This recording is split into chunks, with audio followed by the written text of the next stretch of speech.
It's Tim Kennedy's first operation. He and a bunch of other soldiers are outside of a building. They're trying to get everybody outside of the building. There's one gentleman who will not leave. And like in all situations in war, the situation gets hairy. The situation gets tense. And things happen. Jocko can tell you better. We're at episode 340. Jocko podcast featuring Tim Kennedy. I'm Coach Colin, coolest high-performance coach in the world. Let's get into this clip. Smash that subscribe button if you like this stuff. Let's go. Your first op, you're going on a capture kill mission, some HVT, some high value target. You helo into the target. You're approaching this enemy building. I'm going to go to the book on this one because it's pretty good. John, and this is John McPhee. You say, John has us all move back about 100 meters, forms us into an L-shaped ambush on the building and begins a call out. It's exactly what it sounds like. We get on a megaphone. We start telling the people to get out of the house. Within 5 minutes, 2 guys and 5 women and their children leave. One of the women tells us her husband is still in there. We ask him to get out for 15 minutes. It starts nice. But at the end, our Terp is essentially screaming, get out of the house, motherfucker, we're coming in to get you. He doesn't budge. We're going in. The 4 of us walk to the front door as Dave Fredericks, Ben Rios, Mario Montes, say that right? Yep. Montese, and Manny Villalobos move to the back door through the sheep's pen. The rest of the guys are either hitting the other buildings or covering the windows of outs just in case the guy tries to squirt out. We're set. As the number 1 man, Al pulls the door open, and I, as the number 2 man, throw in a flashbang. John, as the number 3 man, covers the doorway with his rifle in case someone tries to take a shot at me or Al as we do our jobs. Bam, the flashbang goes off, and we flow into the room, one behind the other. We see a guy sprint past the door. Our Terp yells for the guy to get on the ground over and over again. The guy is not going to the ground. He is defiant. My red dot is on his chest, as are Al's and John's. He takes a breath and makes an athletic movement away from us. I hear Al switch his weapon from safe to semi. It's such a small sound, the tiny click of metal on metal, but all veterans know what that sound means. It's go time. You can always hear it through flashbangs, through grenades, through artillery. That little click engages the mechanism in your brain that tells you this event is now real. My eyes see where this man is going, and my brain slowly passes that message to my body. He grabs an AK-47 and starts to spin towards us. Somewhere between the time he grabs for the gun and the time he turns toward us with it, I move my weapon to semi, as does John. By the time the man's gun gets 2/3 around the half circle from where he grabbed it to where he's pointed at Al squeeze off 1 or 2 rounds. Milliseconds later, I double tap the guy. John shoots him almost the same time I do, also double tapping. The guy falls to the ground lifeless. There are 5, maybe 6 holes stacked on top of each other through his heart. To be honest, if you don't look carefully, it looks like 1 bullet wound. I just killed for the first time, although I think Al's round gets the actual credit. But at the moment, I'm actually impressed with how good we are. I thought this would be a bigger moment. I thought it would have gravitas. It doesn't. He was a bad man. He tried to kill us. Now he's dead. It's that simple for me. What isn't simple is hearing his wife's screams when the shots ring out.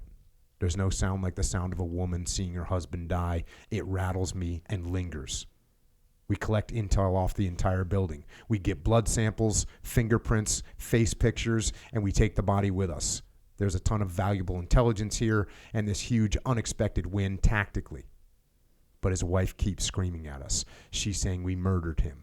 It doesn't matter to her that we gave the guy the opportunity to leave the house. It doesn't matter that he tried to kill us. We killed her husband. I look at the other men glaring at us. I look at the kids crying. Did we just make more terrorists? Will these kids grow up to try and kill more Americans? I probably would if I were them. The wife complains enough that there's an immediate investigation of Al's decision to pull the trigger. This is a huge shock to me. Isn't this war? This fucking guy was going to kill us. Nevertheless, the sergeant major took statements from everyone. They did a forensic analysis of the shoot and concluded that what we said happened is exactly what happened. Al is cleared. When we get back to the house, when we get back to the base, the guys at Blue tell us we did a great job. They apparently watched the whole thing via satellite. Now there's a lot more trust. They don't think we're idiots anymore. We're off to the races. Good way to kick it off. Yeah, it's weird though. It's weird in the sense that flashbangs, call outs. When we're doing a call out, we're also throwing flashbangs. Get out of the house, like throw a flashbang in there. You're on a microphone. Like this dude did pre-positioned weapons inside the house, and he didn't know which way we were going to come in. So he was kind of squirting to where his kind of designated fighting positions were, hoping to get us in hallways. Not bad. I mean, that's legit kind of tactics on his part. Clearly thought this through. Yeah, I mean, it's 2006. It's these guys have been working for a while. Yeah. And for him to still be alive, he knows something. Yep. And, in that rotation of that half-second exposure, it's the book. And when the gun is seen tenths. You can't even attach how fast these things happen. As he turns from around the corner, you don't see anything until you essentially see the barrel, and the barrel's already starting to come up. So then it's just like, bah! And that's three people shooting at the same time. And then it's not movies. It's not a dude flies back or the dude just drops. Mm-hmm. Just drops, and that's the end. And then you continue with your clearance. Yep. Yeah, you step over that body and go to the next room. It's weird. Whew. Man, that is so wild. So wild to be in those situations. Even if you think of it from both sides. I don't know if you call that guy a terrorist or what, but even to be on his side of things, just, the whole thing's just so wild. And then the awareness that he had to look around at what he's done, and like everybody who's, obviously saddened by what he's done, his wife, the onlookers, and to think like, did we just make more terrorists, And that's the mindset these guys are walking through when they do this kind of thing. They're looking like, oof, man, rough. A lot of responsibility there, right? If I do the wrong thing, or even if I do the right thing, I've possibly created more terrorists. So, like, am I even helping as I go through and do what I'm supposed to do? It's nuts. Obviously, at the end of this, spoiler alert, they were after a gentleman named Zarqawi, who was right up there with, like, Osama bin Laden, that type of guy. And I'm pretty sure they got him. It wasn't, like, right from what he did just now. It's longer, takes longer for them to get to him, but I'm pretty sure he gets to him. And he's a wild dude. You can hear more about it in the podcast. There's a link in the description. Episode 340, Tim Kennedy. The insights that I got from this. I'll go ahead and read that. Now, I keep saying it throughout this whole series. We're not going to see things like Tim saw when he was on tour. We're not going to be confronted with such gruesome, deadly circumstances. But how I link this to our lives, our everyday lives here and now, is this.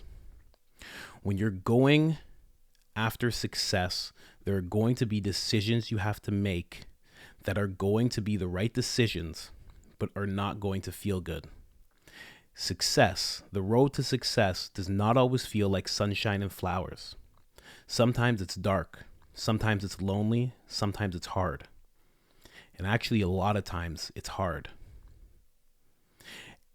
And not even to speak directly to success, but sometimes just making the right decision and deciding to walk a better path. Just because it's the better path doesn't mean it's going to be lit with sunshine and heavenly music. The right path, the better path in life, sometimes it's dark, hard, and uncertain, and uphill. But it is better, But you have to have faith that somewhere in that path, near the end of that path, it does get bright. Things do get happy. Things do get better, get easier. But you have to be ready for some hard decisions. Unlike Tim in his situation, sometimes the death that occurs is within us, within the layers of us that we shed while we're on the road to becoming that better person. And there's grief that comes along with that, sadness that comes along with that. So if I had to say anything, I'll say, like I said in the beginning, sometimes success is hard, and decisions we have to make to get there are even harder. But the bright side of all this is that you're strong enough to handle it. Otherwise, you wouldn't be walking that better path. Otherwise, you wouldn't be able to walk that better path. In fact, you wouldn't even be able to think or envision a better path if you didn't have the strength to handle it within you. The reason that you feel like there's a better path for you to walk is because there is. It's not a notion. When you feel that type of thing in your heart and your mind, it's not a notion. It's real. It's there. If you can see it, if you can see a better version of yourself, it's because that better version of yourself exists. And you just have to make the decision to just walk towards that person that you're seeing inside yourself, inside your head, inside your mind. It's going to be hard, like I said, but if you can have a really clear vision of who that person is, it's worth it. You can see that person. You see that they're happier. You see that they're well adjusted. You see that they're not addicted to drugs and alcohol. You see that they have a better circle of friends around them. You can see everything. They have a good wife. They're good with their kids. They're strong. They have a great physique. That's you. You have to walk towards that person every single day. You have to make decisions every single day that suck. Not eating pizza sucks. Not doing drugs when you're addicted to drugs sucks. Having to work out when you're overweight and you don't feel like working out, it sucks. Having to work things out with your wife productively instead of just yelling at her and slamming a door, it sucks. Having to listen to your kids and you have to smile and nod and pat them on the head and say, it sucks sometimes. But it's better. It's a better path. So don't be afraid. Don't cower. Walk that path. Make those decisions for the better. I'm out.